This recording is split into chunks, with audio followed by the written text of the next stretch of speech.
예수 그리스도는 우리의 중재자이십니다. 우리는 우리 하나님께 직접 나아갈 수가 없는 죄인이기 때문입니다. 그러나 예수님은 중재자를 통해 우리는 하나님의 은혜와 용서를 받고 하나님과의 화해한 관계를 누릴 수 있게 해 주셨습니다. 이것은 우리의 신앙과 구원에 있어서 아주 핵심적인 교리입니다. 따라서 중재자는 하나님과 인간 사이의 단절된 관계를 회복시키시는 분이시며, 예수 그리스도는 이 사역을 통해서 하나님의 구원 계획을 완성하신 유일하고 완전한 중재자이십니다. 그 중재자의 모습을 성경은 대언자라고 말씀하시기도 하고 제사장 또 왕으로서 묘사하고 있습니다. 지난 시간엔 우리가 대언자이신 예수 그리스도의 탁월한 가르침과 설교에 대해서 공부할 때 여러 가르침과 설교가 있었지만 저의 마음속에 남는 감동의 말씀은 산상수훈 말씀, 올리브산 강화, 그리고 다락방에서 말씀을 전하신 다락방 강화입니다. 예수님은 대언자이시며 제사장이시며 왕이신데 이 세 영역에서 우리를 도우시며 우리는 그런 주님을 필요로 하고 있습니다. 죄인은 어두움에 거하고 있는 사람들입니다. 그 마음이 어두워져 있기 때문에 빛이 필요합니다. 성경은 주님이 세상의 빛이요 선생님이요 대언자로서 오셨다고 말씀합니다. 우리는 주님이 대언자로서 말씀하셨던 부분들을 이미 보았습니다. 이제는 예수님의 두 번째 역할이신 제사장이신 대제사장이신 그리스도에 대해서 무엇을 말씀하고 계신지를 살펴보겠습니다. 먼저 제사장의 직무입니다. 제사장의 직무. 제사장은 하나님 앞에서 우리를 대표하는 분이십니다. 그러나 대언자는 우리에게 하나님을 대표하는 존재입니다. 대언자는 하나님의 메시지를 가지고 사람에게 나아오고, 제사장은 사람을 대신하여 하나님께 나아갑니다. 좀 이해가 되십니까? 우리의 가장 큰 필요는 제사장입니다. 우리는 죄의 어두움과 무지에서 해방되어야 하고 죄책에 뒤덮여 있는 비참한 상태로부터 해방되어야 하기 때문입니다. 성경은 곳곳에 주 예수 그리스도가 우리의 위대한 대제사장이시라고 말씀을 하시고 있습니다. 히브리서 5장 1절부터 5절을 같이 찾아보겠습니다. 사람들 가운데서 지한 대제사장마다 하나님께 속한 일들에 관하여 사람들을 위해 임명을 받나니 이것은 그가 죄들로 인해 예물과 희생물을 드리게 하려 함이라. 그가 알지 못한 자들과 길에서 벗어난 자들을 불쌍히 여길 수 있으니 이는 그 자신도 연약함으로 쌓여 있기 때문이라. 이런 이유로 인해 그는 백성을 위해 죄들로 인한 헌물을 드려야 하는 것 같이 자신을 위해서도 그렇게 드려야만 하느니라. 이 존귀는 아무도 스스로 취하지 못하며 아론과 같이 하나님의 부르심을 받은 자라야 취할 수 있느니라. 5절. 이와 같이 그리스도께서도 자신을 영광스럽게 하여 대제사장이 되지 아니하시고 그분께 너는 내 아들이라 오늘 내가 너를 낳았도다 하고 말씀하신 분께서 그리 되게 하셨나니 이것은 그분께서 또한 다른 곳에서 이르시기를 너는 멜기세덱의 계통에 따라 영원히 제사장이라 하신과 같으니라 라고 했습니다. 히브리서 기자가 이 말씀을 기록한 목적 중에 하나가 주 예수 그리스도의 탁월하심을 보여주는 것이었는데, 주 예수 그리스도는 아론보다 탁월하신 위대한 대제사장이시며 그의 사역을 완벽하게 수행하셨다는 것을 보여주고 있습니다.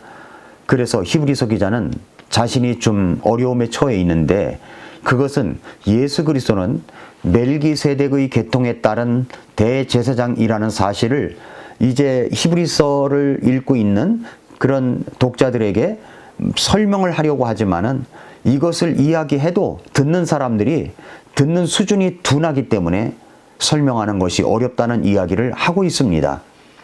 히브리서는 수신자가 1차적으로는 히브리인들입니다.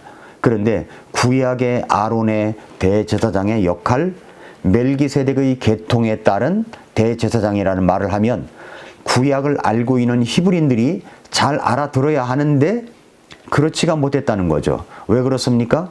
히브리 그리스인들이 시간면에서 보자면 모두 가르치는 자들 수준에 있어야 하는데 첫째 기초 원리부터 다시 배워야 하는 젖을 먹는 단계에 있다는 것입니다. 그들은 아직도 어린아이였습니다. 그들은 아직도 초보 단계였습니다. 하나님이 그들에게 주신 말씀들을, 교리가 기반된 말씀들을 잘 받아들임으로 선악을 분별할 줄 아는 사람들이 되어 있어야 하는데 아직도 갓난아이 수준을 벗어나지 못하고 있었기 때문입니다. 그러니까 젖만 먹을 뿐 단단한 음식들, 교리적 말씀들을 받는 기쁨과 희열, 그 즐거움, 그것을 알아가는 지적인 희열들, 그렇게 해서 선악을 분별할 줄 아는 수준 높은 단계까지 가는 그 기쁨을 알지 못하고 있었던 것입니다. 오늘날도 마찬가지입니다. 수학을 예를 들어 볼까요? 수학의 단계도 기본 수학인 사셈법이 있잖아요. 덧셈, 뺄셈, 곱셈, 나눗셈, 그리고 분수와 소수, 음수와 양수 등을 공부하고 나면 중급 단계인 응용 수학으로 넘어가는 것이고, 고급 단계인 고급대수, 미적분, 확률과 통계로 넘어가고, 또 전문 단계인 고등 수학으로 가야 하는데 아직도 사셈법, 덧셈, 뺄셈, 곱셈, 나눗셈만 반복하고 있다면 어찌 중고생 단계로 갈 수가 있겠습니까? 어찌 고급 단계로 갈 수가 있겠습니까? 그렇지가 못하다는 거죠. 유감스러운 일이지만 아직도 많은 그리스도인들이 이런 상태 속에 있습니다. 말씀의 내용이 교리적 설계나 또 딱딱하다고 느껴지면 교회 와서도 자는 사람이 있습니다. 들어도 이해가 안 갑니다. 아예 주무시러 교회에 오는 분들도 있는 것 같습니다. 깊이가 없으니 생각도 깊이가 없고 아주 작고 사소한 것에만 민감한 반응을 하여 교제 분위기를 어둡게 하고, 교회가 중요한 결정을 하고 앞으로 나아가는 데 있어서 하나님의 방대한 계획과 뜻을 깊이 공감하지 못하고 이 겉도는 사람들이 있습니다. 교리가 어렵다고요? 어렵게만 느껴지십니까? 왜 그럴까요? 왜 그럴까요? 초등 1학년 수준에만 머물러 있지 진급을 하지 못하는 아이와 같은 모습이기 때문에 그렇습니다. 예수님의 비유 중 4가지 마음밭에 따라서 열매도 달라지는 것입니다. 교리가 어려운 것이 아닙니다. 초대교회 성도들은 사도 바울로부터 모두 교리적 설교를 들었습니다. 그렇기 때문에 기반이 튼튼한 성도로서 교회가 건강하게 성장할 수 있었던 것입니다. 제사장이신 그리스도에 대해서도 마찬가지입니다. 성경은 제사장직에 대해서 무엇이라고 가르치고 있습니까? 이것을 알아보아야 됩니다. 히브리서 5장에서 말씀하고 있는 제사장의 기능과 직무입니다. 제사장이 사람의 대표가 되기 위해서는 사람 가운데서 택한 자라야 한다라고 5장 1절에 말씀했습니다. 사람들 가운데서 취한 대제사장마다 하나님께 속한 일들에 관하여 사람들을 위해 임명을 받나니 이것은 그가 죄들로 인해 예물과 희생물을 드리게 하려 함이라. 또 제사장은 하나님에 의해 선택되고 임명이 됩니다. 5장 4절, 이 존귀는 아무도 스스로 취하지 못하며 아론과 같이 하나님의 부르심을 받은 자라야 취할 수 있느니라. 또 제사장은 하나님께 속한 일들에 대해 사람을 위해 활동합니다. 5장 1절, 사람들 가운데서 취한 대제사장마다 하나님께 속한 일들에 관하여 사람들을 위해 임명을 받나니 라고 했습니다. 또 제사장의 죄를 위해 예물과 희생물을 드린다는 것입니다. 이것은 그가 죄들로 인해 예물과 희생물을 드리게 하려 함이라 5장 1절에 말씀했습니다. 이렇게 레위기 21장 6절부터 8절도 이렇게 말씀합니다. 자기 하나님께 거룩할 것이며 자기 하나님의 이름을 더럽히지 말지니라. 그들은 주의 화제 헌물 곧 자기 하나님의 빵을 드리는 자들이므로 거룩할지니라. 그들은 창녀나 더럽혀진 여자를 아내로 취하지 말고 남편이 버린 여자를 취하지 말라. 이는 그가 자기 하나님께 거룩하기 때문이니라. 그러므로 너는 그를 거룩히 구별할지니라. 그는 네게 거룩할지니 이는 너희를 거룩히 구별하는 나 주가 거룩하기 때문이니라 라고 했습니다. 제사장은 거룩하고 거룩해야 된다라는 말씀이 계속 나오죠. 도덕적으로, 성적으로 제사장은 깨끗해야 합니다. 제사장은 하나님께 전념하는 사람입니다.